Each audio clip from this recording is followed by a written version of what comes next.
Hello বন্ধুরা, finally চলে আসলাম কল্পতরু মেলায়।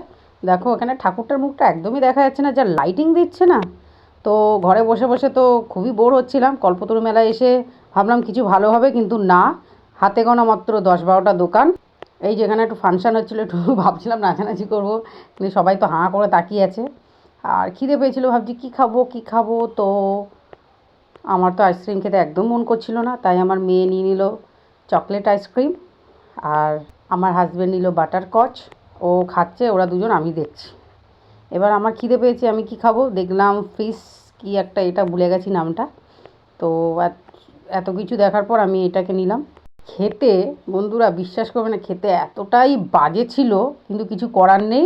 যখন প্লেটে নিয়েছি দাম শুনে অবাক, 80 টাকা। ভাবলাম 80 টাকার জিনিস কি নষ্ট করব, তো নেই, যাই এক করে খেয়ে নিলাম অল্প, খেয়ে আমার বাদবাকিটা আমার মেয়েকে দিয়ে দিলাম। এত জঘন্য খেতে, আমি বাপের জীবনে এরকম কিছু খাইনি। পুরো ঠকে গেলাম, একদম পুরো ঠকে গেছি।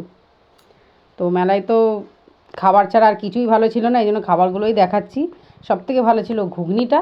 ঘুগনিটা বেশ টক টক ঝাল ঝাল, খুব ইন্টারেস্টিং, খুব ভালো লেগেছে আমার ঘুগনিটা খেতে। তো এটাও একটু খেয়ে নিলাম, মানে সব কিছু ট্রাই করার দরকার যাকে বলে, তাই এটা একটু খেয়ে নিলাম। আর লাস্ট ফিনিশিংয়ে পাটিসাপটা বাড়ি যাওয়ার সময় কিনে নিলাম, কিন্তু 30-30-60 এটাতেও ঠকে গেছি বাজে খেতে।